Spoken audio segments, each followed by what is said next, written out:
ये अंतर की बात है। हमारे कर्म के अनुसार दुख आया है तो हमें यह स्वीकृति नहीं कि इस व्यक्ति ने दुख दिया है। अगर ये व्यक्ति ना हो तो मैं कभी दुखी हूं ना, ऐसी भावना कभी मत बनाना कि अगर सामने कमरे वाला हट जाए ना तो मैं बड़ा सुखी हो जाऊं, वो अमक नष्ट हो जाए ना तो मैं सुखी हो जाऊं। कभी नहीं। तुम्हें कोई दुख नहीं दे रहा, पक्का समझ लीजिए। तुमने जो बीज बोया है कर्म का वो ही तुम्हें दुख दे रहा है, पक्का समझ लीजिए। यहां कोई दुख देने वाला नहीं है। ना दुखम, एक तो ये। दूसरा, हमारे कर्म के कई रूप होते हैं। एक होता है व्यक्ति के ऊपर बैठकर कर्म दंड दिलाता है, और एक होता घटना बनता है, और एक होता रोग बनता है। शरीर में विविध प्रकार की आदि व्याधियां, तो हमको विचलित नहीं होना है। यदि आप भक्त हैं, उपासक हैं, आध्यात्मिक मार्ग के पथिक हैं तो धैर्य रखिए। नाम जप से बहुत बड़ा बल मिलता है। सत्संग से हमारे अंदर विवेक जागृत होता है, सहने की सामर्थ्य आती है। बड़े से बड़े दुख को आनंद पूर्वक उपासक सह सकता है, विषयी भोगी पुरुष नहीं, संसारिक पुरुष नहीं। इसलिए ना दुखम, कोई भी दुख आपको विचलित ना कर पावे। यह तभी हो सकता है जब आपने मृत्यु का वर्ण कर लिया है। अब तो एक ना एक दिन शरीर छूटेगा ही। भजन नहीं छोड़ेंगे, सतमार्ग नहीं छोड़ेंगे। मृत्यु से बड़ा कोई दुख नहीं है, उसे हम पहले स्वीकार कर चुके हैं, तब इस मार्ग में चला जाता है। नारायण अति कठिन है, हरि मिलन की बाट, या में पग पीछे धरे प्रथम शीश दे काट। शीश काट का मतलब अपने अस्तित्व को आराध्य देव में समर्पित कर देना। अब जोई जोई प्यारो करे, सोई मोई भावे, तो दुख किस बात का। देखो, प्रवचन कर लेना सरल है, प्रवचन सुन लेना सरल है, लेकिन जब ये बातें जीवन में आती हैं उस समय अपने को बचा ले। यही आध्यात्मिक साधक की पहचान है। अनुकूलता होती तो बड़ी कृपा भगवान की, और जब प्रतिकूलता रंग लाती है उस समय बोलो कि बड़ी कृपा हरि की। तुम्हारा प्रियजन पधार गया और बोलो हाथ उठा के, बड़ी कृपा हरि की। तुम्हारा प्रिय शरीर असाध्य रोग से ग्रसित हो गया, बोलो अब बड़ी हरि कृपा। तुम्हारे मनोवांछित जितनी वस्तुएं उन सब विध्वंस हो गई, अब बोलो हाथ उठा के, बड़ी हरि की कृपा। तब समझा जाएगा महाभागवत हो, भक्त हो, बड़ी हरि की कृपा, और वास्तविक बड़ी हरि की कृपा। पर बोल सकता है वही जिसका अस्तित्व भगवान में समर्पित है। अगर अस्तित्व देहाभिमान में है तो बोल ही नहीं सकता। हरि की कृपा प्रतिपल। नाशवान का नाश निश्चित होगा, अविनाशी का कोई नाश कर ही नहीं सकता है। ये बिल्कुल दिमाग में बैठा लीजिए। नाशवान का नाश होगा, आज नहीं तो कल होगा। अविनाशी को कोई मार नहीं सकता। तू अविनाशी है, तेरा शरीर और संसार ये सब विनाशी है। इसलिए न दुखम, दुख को भी स्वीकार मत करो। ना मैं कभी रोगी था, ना मैं कभी रोगी होऊंगा, ना मैं कभी दुखी था, ना मैं कभी दुखी होऊंगा। मैं आनंद सिंधु का बच्चा हूं और आनंद में ही रहता हूं। ये जो आनंद सिंधु सुख राशि प्रभु है, उन्हीं का ईश्वर अंश जीव अविनाशी चेतन अमल सहज सुख राशि। पर कई मिनट रुकते हो अपने स्वरूप में, एक सेकंड नहीं। इसी देह में रहते हो हर समय, देह भाव में। इसीलिए सुख दुख निंदा स्तुति मान अपमान इनका प्रभाव खोखला किए दे रहा है। चिंता शोक भय ये जलाए दे रहे हैं। बहुत अपनेपन से कह रहे हैं, अपने लोगों को समझाने के लिए कि हे भाई, ये जो लोक में तुम्हारी इच्छा है कि मेरा नाम हो जाए, मेरी यश कीर्ति हो जाए, मेरा सम्मान हो जाए, मैं सबसे बड़ा बन जाऊं, एक माया का भ्रमात्मक जाल है जिसमें फंसकर तुम नाना प्रकार की योनियों को प्राप्त होगे, मुक्त नहीं हो पाओगे। इसलिए इस लोक ऐषणा का त्याग कर दो। लोक ऐषणा, जो कंचन विजयी होते, कामिनी पर विजय प्राप्त कर लेते हैं, वो भी लोक ऐषणा में गिर जाते हैं। ये बड़ी भारी खाई है माया की, जिसे मान सम्मान कहते हैं, जिसे यश कीर्ति कहते हैं। इसकी चाह में बड़ी बड़ी साधनाओं की बलि चढ़ा दी जाती है। बड़ी बड़ी तपस्याओं को न्यौछावर कर दिया जाता है केवल अपने नाम के लिए, अपनी प्रशंसा के लिए, अपनी बड़ाई के लिए। हाथ कुछ नहीं लगता। जो प्रशंसा मान सम्मान का भोक्ता बन गया वो भगवान की प्राप्ति की योग्यता खो देता है। इसीलिए श्रीपाद कह रहे न लोकम, लोक ऐषणा की तरफ अपनी वृत्ति जो जा रही उसको हटाओ। ये सबके अंदर होती है। कुछ तो ऐसा करूं जिससे लोग हमें जाने। भगवान को तो जानना नहीं चाहते, तुम्हें क्या जान लेंगे। भगवान का तो शब्द नाम जप नहीं पा रहे, तुम्हारा नाम कौन लेगा। कितने बड़े बड़े चक्रवर्ती सम्राट हुए, बड़े बड़े महल, बड़े बलवान, कौन जानता है। बहुत बहुत इतिहास के पन्नों में लिखे पड़े हैं। ये होश में हम विवेक के द्वारा ऐसा साधन करें, ऐसे मार्ग में चले कि भगवान को प्राप्त हो जाए। ये जीवन का परम लाभ है। न लोकम, हमें लोक के मान सम्मान, यश, कीर्ति, प्रतिष्ठा आदि की भी चाह नहीं करनी चाहिए। अगर भगवान को सम्मान देना ही है ना, यश कीर्ति देनी है ना, तो ऐसा प्रदान करेंगे कि आपकी भगवत प्राप्ति भी नहीं रुकेगी और बिस्तरे सब जग विमल कीरति, साधु संगति ना टरे। खास बात रहेगी, आपके जीवन में भारी यश का विस्तार होगा पर साधु संगति मिलती रहेगी, इसलिए अभिमान नहीं हो पाएगा। वो मान सम्मान आपके तप का नाश नहीं कर पाएगा। यदि भगवान को नाम करवाना है, यश करवाना है, सम्मान दिलवाना है, ये उनका विषय है। अपने तो दैन्य रहे, अपने तो सम्मानम कल्याति घोर गरलम नीचापमानम शुधा, सम्मान को विष समझे और नीच पुरुषों द्वारा किए हुए अपमान को अमृत समझे, तब राधा माधव में प्रीति होती है। क्योंकि देहाभिमान ही प्रीति में बाधक है। जब हमारा सम्मान होता है तो देहाभिमान पुष्ट होता है, और जब अपमान होता है तो भगवान की शरणागति पुष्ट होती है। ये सिद्धांत है, ये बाहरी बहिर्मुख पुरुष नहीं समझ पाएंगे। कोई हमारा अपमान करे तो हमें लाभ मिलेगा, छाती जलती है, उसको तो दंड देना चाहिए जो अपमान करे, यह अज्ञान है। ये परमार्थ का मार्ग नहीं है। आप जहां बैठे हैं, जो सुन रहे हैं, ये शुद्ध अध्यात्म है, भगवत मार्ग है। इसलिए न लोकम, लोक की भी मान बढ़ाई, यश कीर्ति की चाह ना करे तो राधा माधव के चरणारविंद की तरफ उसकी मन और बुद्धि की गति होने लगेगी। या ऐसा समझ लीजिए कि मन और बुद्धि में राधा माधव आकर विराजमान हो जाएंगे। आप विचार कीजिए, जिन्होंने अपने एक संकल्प मात्र से अनंत ब्रह्मांडों की रचना कर दी, वो मायाधिपति, ऐश्वर्य, समग्र वैभव, ज्ञान समुद्र, वैराग्य समुद्र, प्रेम समुद्र भगवान हमें मिल जाएंगे, फिर हमारे लिए दुर्लभ क्या रह गया। ये अनंत ब्रह्मांड तो उनकी एक संकल्प वृत्ति मात्र से प्रकट हो, ऐसे भगवान हमारे हो जाएंगे तो हमारे पास कमी क्या रहेगी। जाके रामधनी वाके कौन कमी। जब प्रभु हमारे हो गए तो फिर कुछ पाना बाकी नहीं रहता, सब कुछ मिल गया।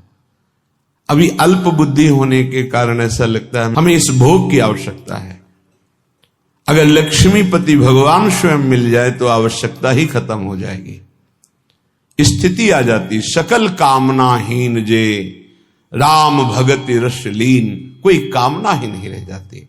आप कामनाओं में सुख ढूंढ रहे हैं और जबकि कामनाओं में सुख की आकांक्षा करके कर्म करते हुए दुख भोग रहे हैं, इसका मतलब सही मार्ग नहीं है। निष्कामता में जो परम सुख है वो केवल अध्यात्म मार्ग का पथिक ही समझ पाता है। संसार मार्ग का पथिक तो सकामता में ही भटकता रहता है। आगे कह रहे, न धर्मम, जो धर्म देह से संबंध रखता है, लोक से संबंध रखता है, उसका जब हम पूर्णतया पालन करते हैं तो परम धर्म की प्राप्ति होती है।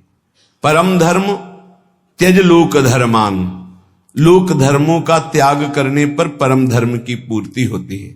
सावई पुंसाम परो धर्मो यतो भक्ति अधोक्षजे।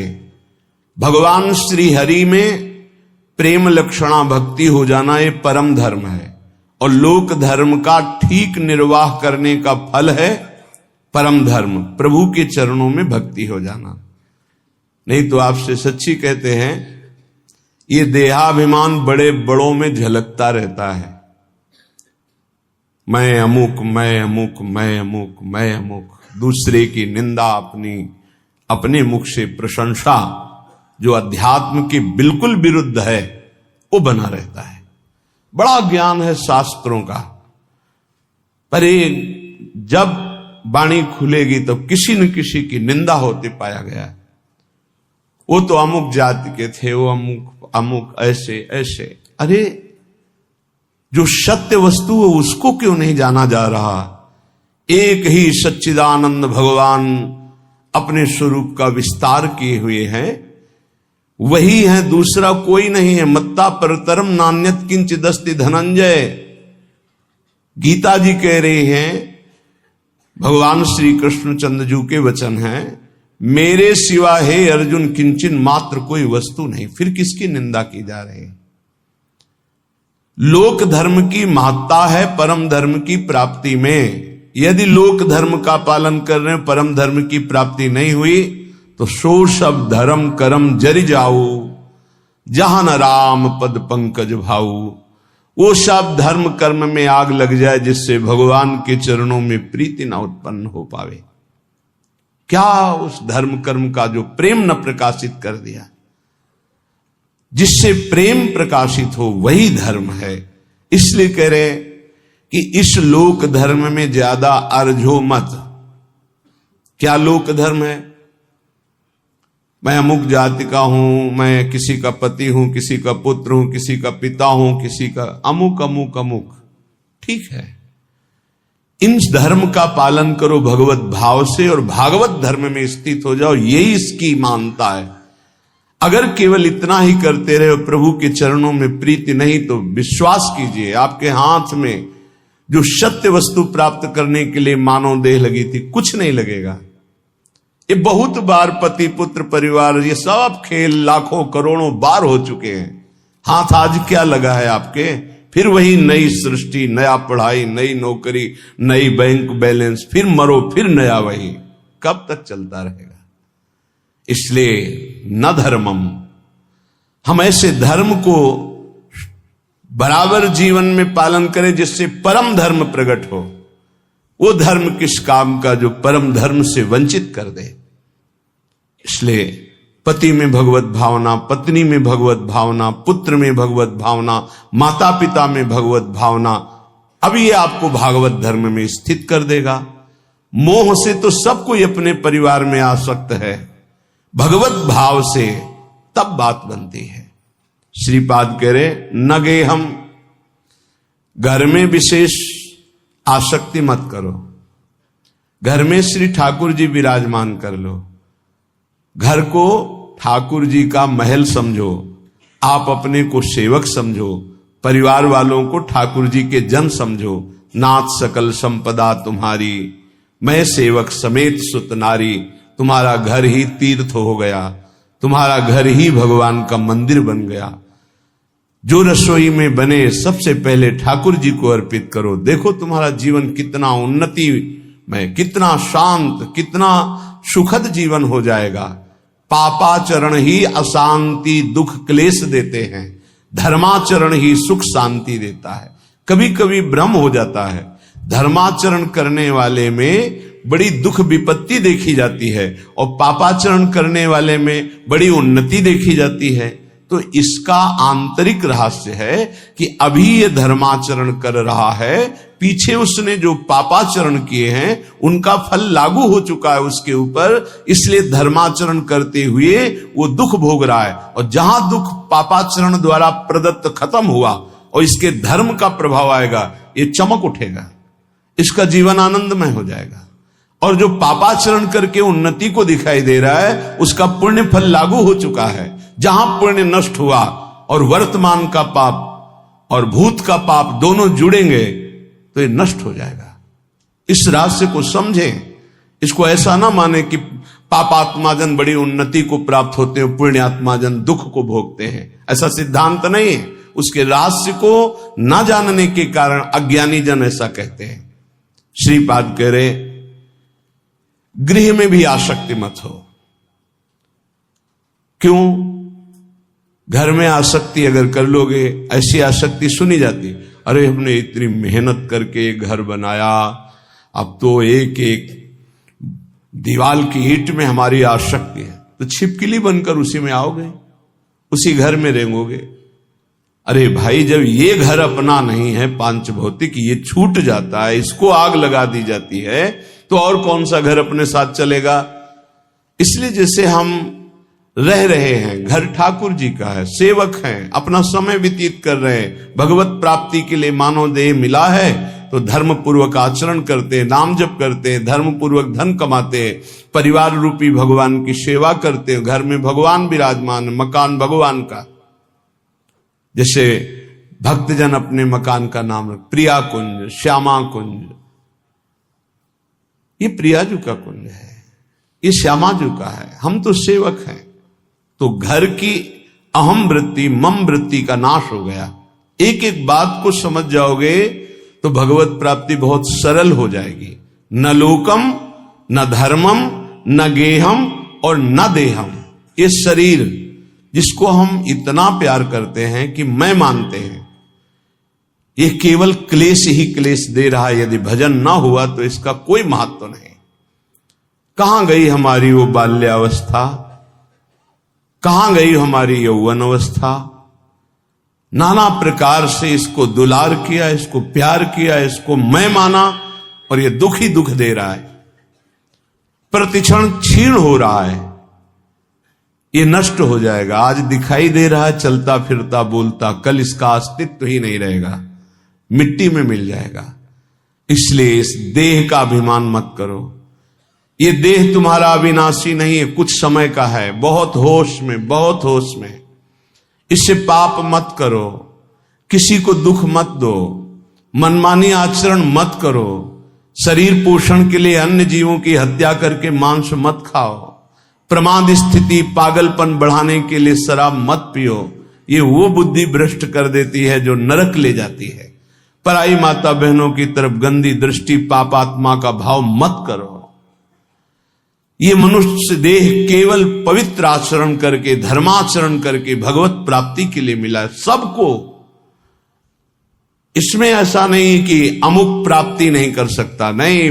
कोई भी हो, पुरुष हो, स्त्री हो, बालक हो, बूढ़ा हो, कोई भी वर्ण का हो, कहीं का भी हो, कैसा भी हो, सबको चांस है भगवत प्राप्ति का। मानव देह मात्र को अधिकार है भगवत प्राप्ति करने का। क्योंकि अन्य योनियों में विवेक नहीं होता, इसलिए वो उपदेश धारण नहीं कर सकते, वो भजन साधन नहीं कर सकते। हां, भगवत कृपा से यदि संयोग बन जाए तो अन्य योनियों में भी कल्याण हो जाता है। जैसे कोई बहुत बड़े भागवत के घर का कुत्ता ही सही, वो दरवाजे पे बैठा, खूब नाम कीर्तन हो रहा है, ठाकुर जी का भोग लगा, आरती हुई, उसको भी प्रसाद मिल रहा है, वो नाम कीर्तन, उसका कल्याण हो जाएगा। भगत के घर के पशु पक्षियों का भी कल्याण हो जाता है। ऐसा कहीं बिरला ही संयोग बैठता है, नहीं तो मानव देह में ही भगवत प्राप्ति होती है।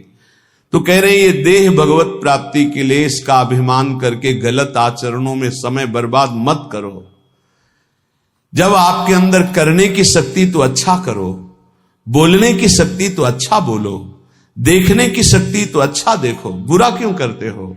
बुरा का फल बुरा ही होगा। तो मानव देह बुराई मिटाने के लिए मिली, बुराई बढ़ाने के लिए नहीं मिली।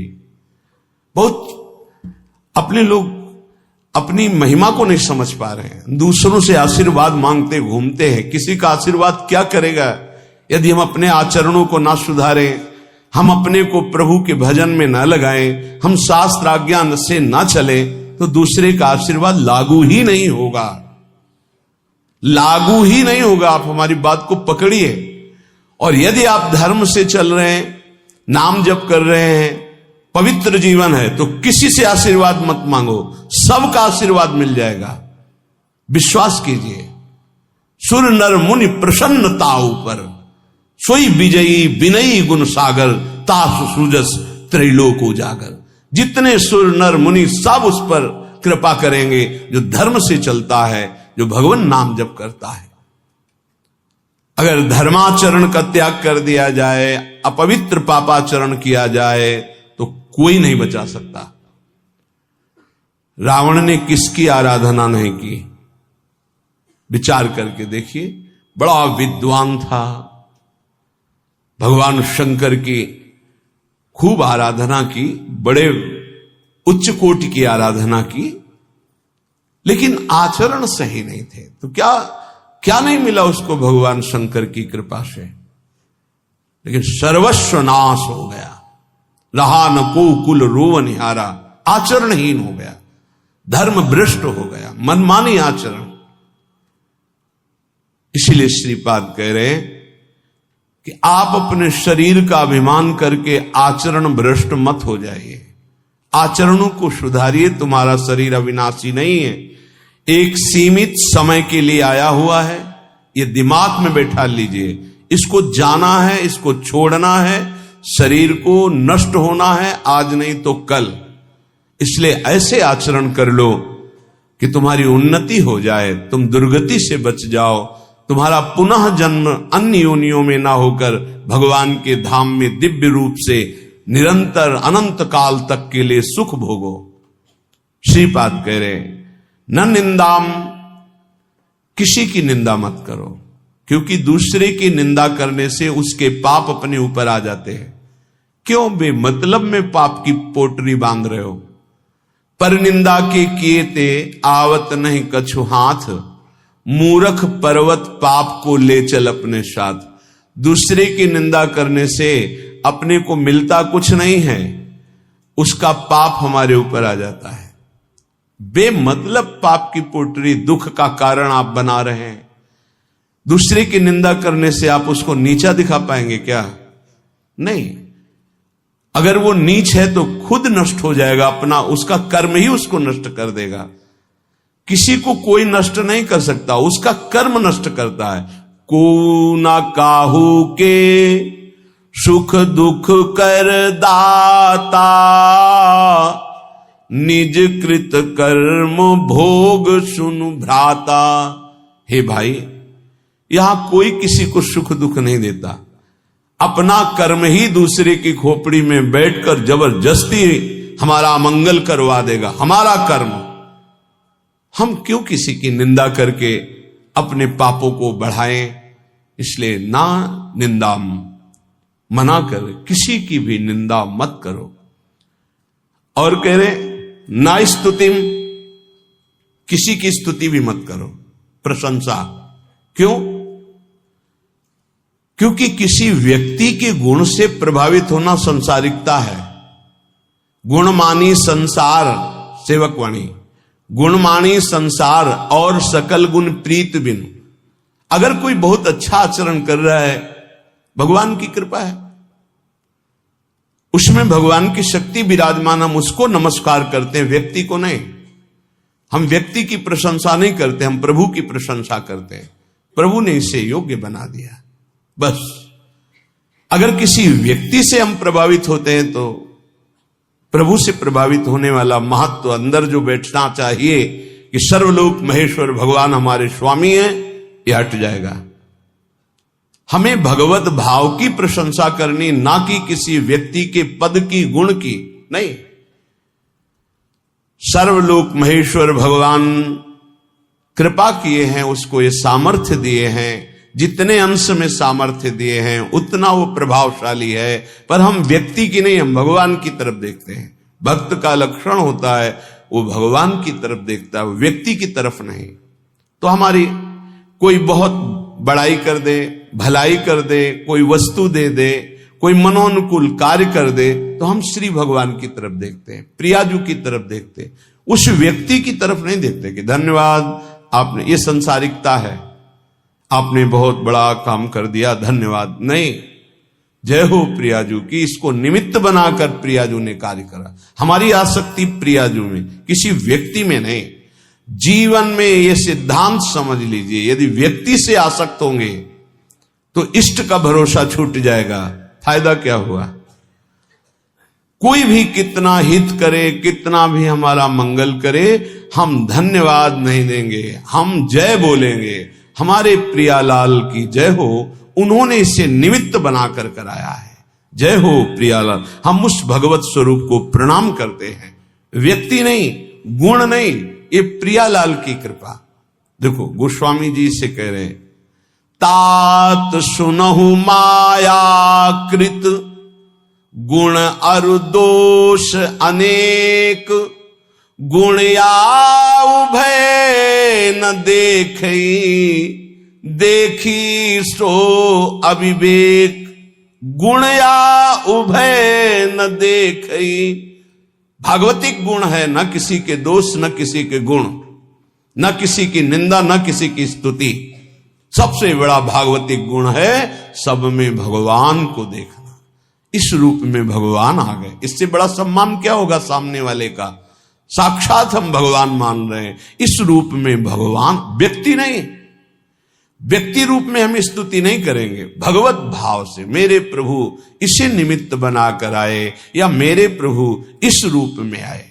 श्रीपाद करे, नापि सौख्यम, हमारा किसी से किसी भी तरह का सुख लेने का भी भाव नहीं होना चाहिए। सौख्यम माने सुख होता है। ये व्यक्ति, ये पदार्थ, ये वस्तु सब प्रभु के सुख के लिए अपनी भावना, भक्त का। हम तो प्रसाद भोगता है, वस्तु का भोग नहीं करते।